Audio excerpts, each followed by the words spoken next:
Hey y'all, so I wanted to come on here and talk to y'all about something. So I've been seeing y'all comments. I miss a lot of comments. I mean, ain't no way I can keep up with all the comments, but I thank y'all so much. But y'all been helping each other out in the comment section, and I like that y'all been communicating back and forth under each other's threads and stuff like that. But I did see a couple times something that I have already talked about before, but I feel the need to talk about it again.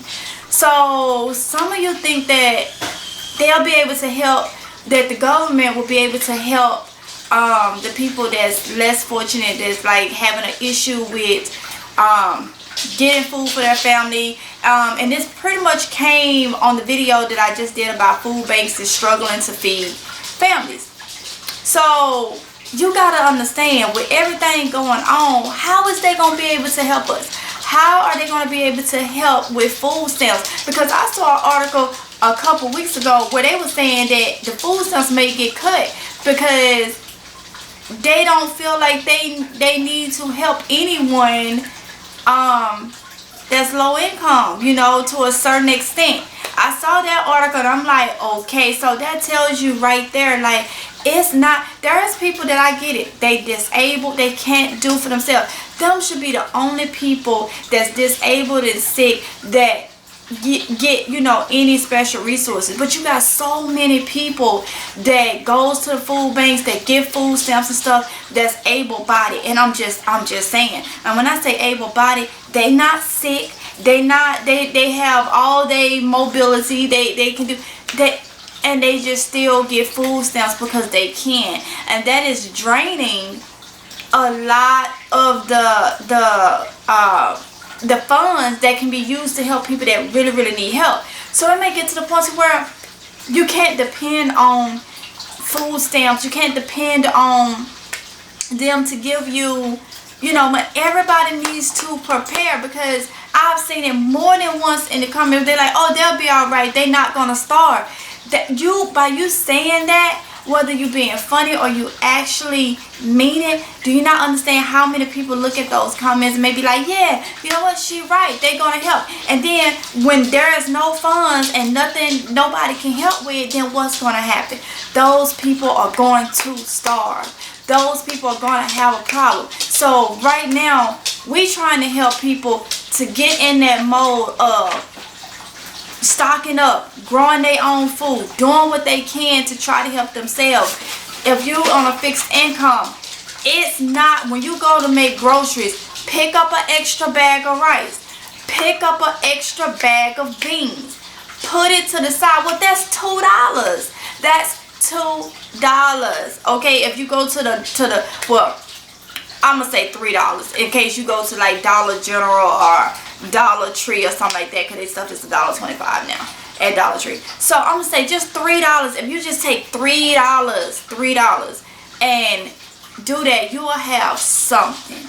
Alright, because I'm pretty sure everybody, even people on fixed incomes, I'm pretty sure it's something you buy. It's a lot of people, I'm gonna go back home, okay? There's a lot of people that's on fixed income, but they got that cigarette, they got the Black and Mild, or they got that Pappy Sack, okay?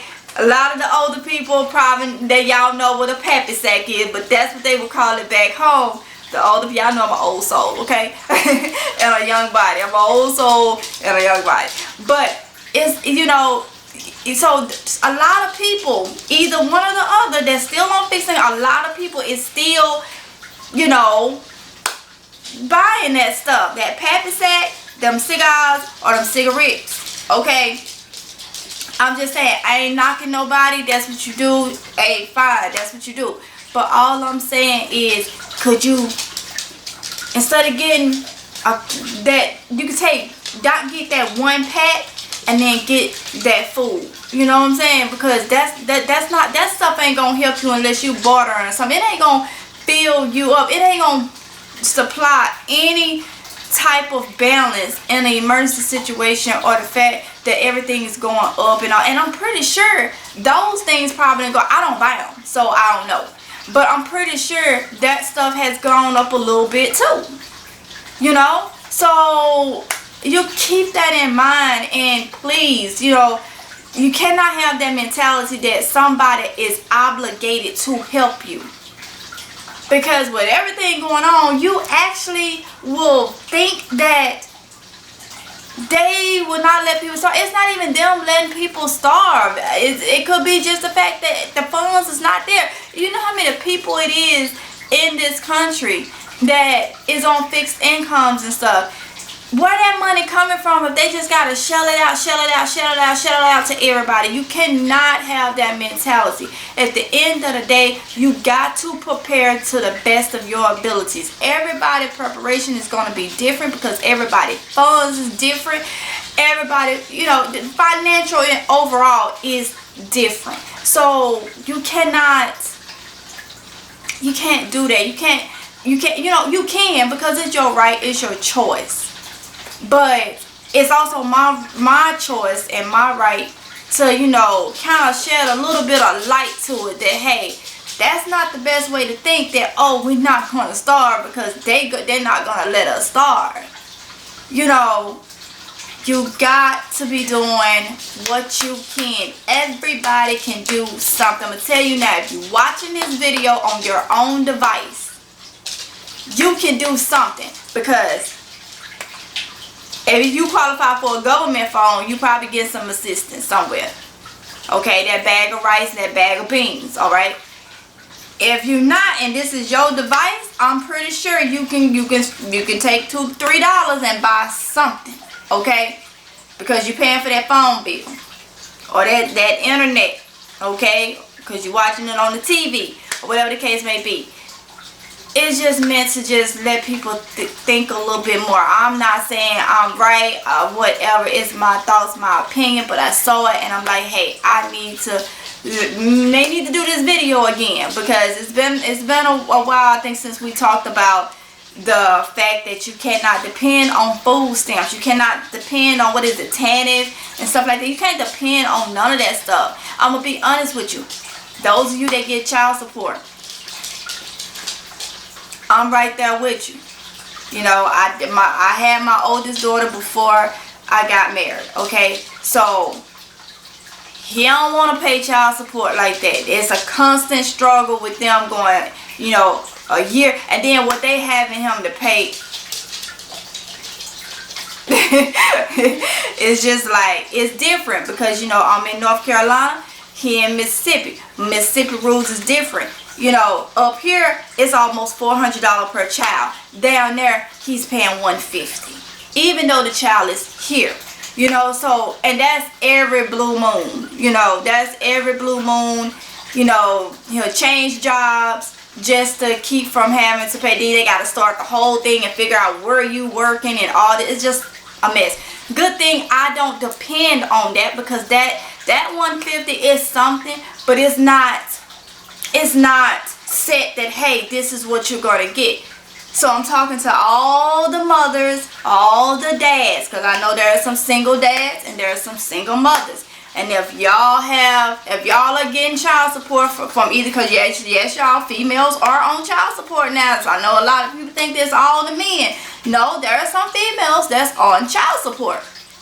So if that's the case, you need to, like, not be saying, you know, oh, well, I know I'm going to get this one, because you don't know what happened. That individual may start struggling or may lose their job. But if you cannot depend, only thing that's going to be very legit is what you are doing. What you are doing. Because you know that's, you know, I went and bought this. You know what you bought. You know what you have to do something with. Because it's to that point. You cannot trust nobody for your well-being. You cannot do that. Alright, so I'm not going to continue to rant on about this. I wanted to bring that to y'all attention because I saw that and I'm like, no, this is serious, because people have this mentality.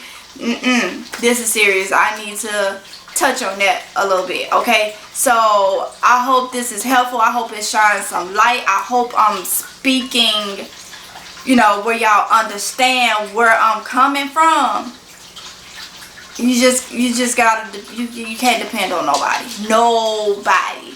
nobody, okay? Especially if you have responsibilities, you got kids, you got elderly parents, or just elderly in general, or if you got family members that's disabled, if you got kids that special needs, different things, all different things. And you know, special needs goes in so many different ways, so many different ways. It don't have to be, you know, the child cannot do anything for themselves, or the person cannot. I'm gonna say this: any child that has a mental situation or whatever, or anything, most of us, if you think about it, do. I mean, it don't have to be bad. Like, I'm just saying, like for me, I'm OCD. I've been there since a child, so that's in their words, mental.